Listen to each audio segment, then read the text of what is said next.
بسم اللہ الرحمن الرحیم۔ السلام علیکم ناظرین، آج کی ویڈیو میں ہم تفصیل سے بیان کریں گے کہ حضرت موسیٰ علیہ السلام نے فرعون کو تھپڑ کیوں مارا اور اس کے بعد موسیٰ علیہ السلام کو کس آزمائش کا سامنا کرنا پڑا۔ ناظرین، ایک دن فرعون اپنے بھرے دربار میں موسیٰ علیہ السلام کو گود میں لیے تخت نشین تھا۔ ملکہ عالیہ حضرت آسیہ بھی ساتھ ہی تخت نشین تھیں۔ بادشاہ فرعون کے پاس کوئی مقدمہ پیش کیا گیا۔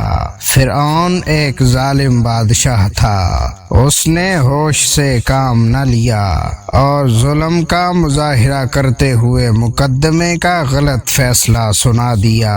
اس وقت موسیٰ علیہ السلام فرعون کی گود میں تھے۔ جیسے ہی فرعون نے غلط فیصلہ دیا، حضرت موسیٰ علیہ السلام نے فرعون کے منہ پر تھپڑ مارا اور اس کی آواز تمام محل والوں نے سنی۔ فرعون کو ننھے بچے کے چھوٹے سے ہاتھ کا تھپڑ بہت زوردار محسوس ہوا تو وہ شک میں پڑ گیا، ممکن ہے یہ وہی بچہ ہو جس نے میری سلطنت کو اجاڑ دینا ہے۔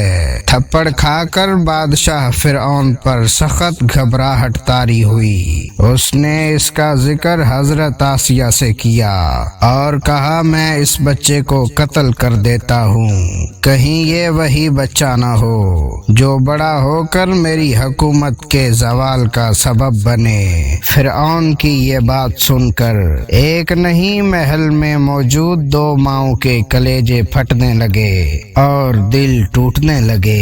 ایک طرف دو ماؤں کی سچی محبت اور ممتا تھی، دوسری طرف ظالم بادشاہ فرعون تھا۔ فیصلہ ہونا تھا، ماں کی ممتا فتح حاصل کرتی ہے یا ظالم کا ظلم۔ حضرت آسیہ نے فوراً فرعون سے کہا، دیکھو تمہیں میرے پیار کی قسم، تم جانتے ہو کہ ہماری اولاد نہیں ہے، میں اس بچے سے بہت پیار کرتی ہوں، اتنا کہ جتنا تم بھی مجھ سے نہیں کرتے۔ دیکھو اس بچے کو قتل نہ کرو، اب میں اس کے بغیر زندہ نہیں رہ سکوں گی۔ اپنی بیوی کی بچے سے اتنی محبت دیکھ کر فرعون کا دل بھی نرم پڑ گیا۔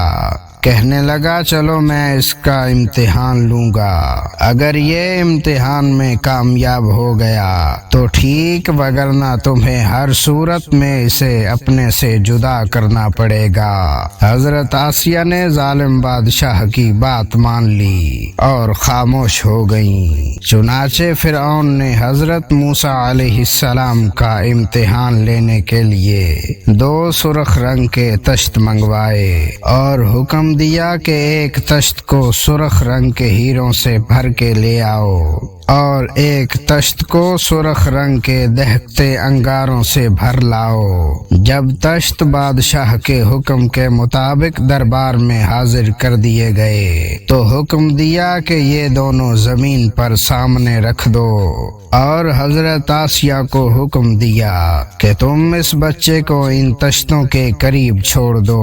ادھر حضرت آسیہ کا دل ڈوبنے لگا، بچہ تو آخر بچہ ہوتا ہے، اسے ان کا فرق کیا معلوم، کہیں میرا بیٹا ان انگاروں میں ہاتھ نہ جلا لے۔ لیکن قدرت خداوندی نے اس وقت بھی آئندہ زمانے کو دو عظیم سبق سکھائے۔ حضرت موسیٰ علیہ السلام زمین پر چلتے چلتے تشتوں کے قریب پہنچ گئے اور جاتے ہی ہیروں کے تشت کی طرف ہاتھ بڑھایا۔ یہ دیکھ کر حضرت آسیہ تو بہت خوش ہوئی، لیکن فرعون کے چہرے پر پریشانی کے آثار نمودار ہو گئے۔ کیونکہ فرعون بھی جانتا تھا کہ اگر یہ مستقبل میں نبوت کا دعوے دار ہوا تو یہ بچہ سمجھدار ہوگا، کیونکہ نبی کے بچپن اور امتی کے بچپن میں زمین آسمان کا فرق ہوتا ہے۔ ادھر قدرت خداوندی سے دوسرا سبق جو اس واقعے سے دکھایا گیا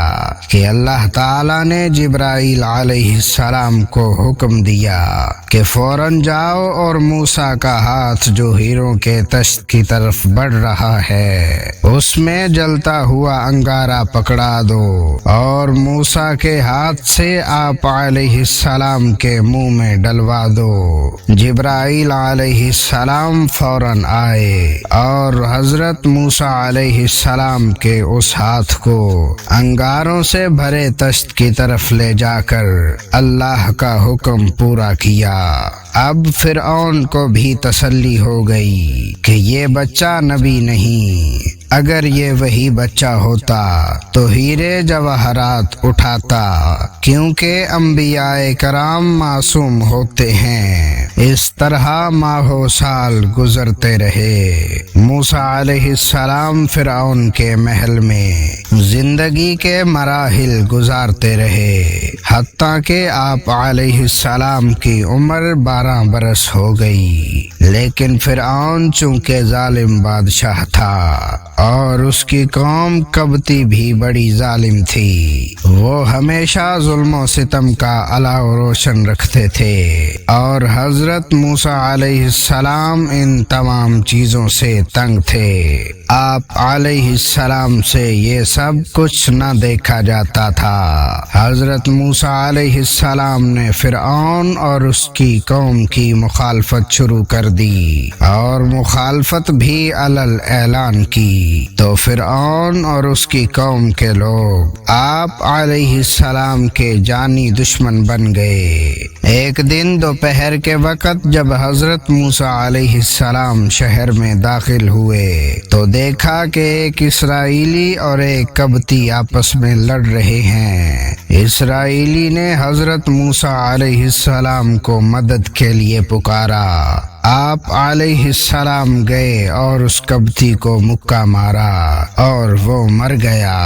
آپ علیہ السلام نے اسرائیلی کی مدد اس لیے بھی کی کہ اللہ تعالیٰ نے آپ علیہ السلام کو بنی اسرائیل ہی کے لیے پیغمبر بنانا تھا، اور ان کی محبت آپ کے دل میں ڈال دی تھی۔ قبطی کے قتل کی خبر پورے شہر میں آگ کی طرح پھیل گئی۔ قبطی کے قتل کی خبر جو ہی فرعون کے دربار میں پہنچی تو فرعون نے حکم دیا کہ موسیٰ علیہ السلام کو پکڑ کر لاؤ اور گواہوں کو بھی، تاکہ ہم کوئی مناسب فیصلہ کریں۔ ادھر موسیٰ علیہ السلام پریشان تھے کہ نہ جانے قبطی والے واقعے کا کیا نتیجہ ہوگا۔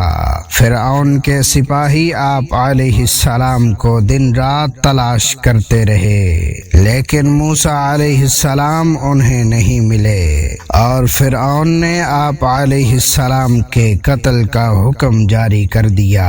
حضرت موسیٰ علیہ السلام نے اس لڑکے کی بات سنی تو پریشان ہو گئے۔ یہ لڑکا آپ علیہ السلام کے چچا کا بیٹا تھا، اس کا نام شامون تھا۔ کہا جاتا ہے یہ حضرت موسیٰ علیہ السلام پر ایمان لے آیا تھا اور آپ علیہ السلام کا بہت خیر خواہ تھا۔ حضرت موسیٰ علیہ السلام شہر سے نکلے اور واپس جنگل میں اپنے ٹھکانے پر چلے گئے۔ وہاں جا کر آپ علیہ السلام نے یہ دعا مانگی، اے میرے رب کریم مجھے ان ظالموں سے بچا لے۔ اور پھر حضرت موسیٰ علیہ السلام ہجرت کر کے مدین چلے گئے۔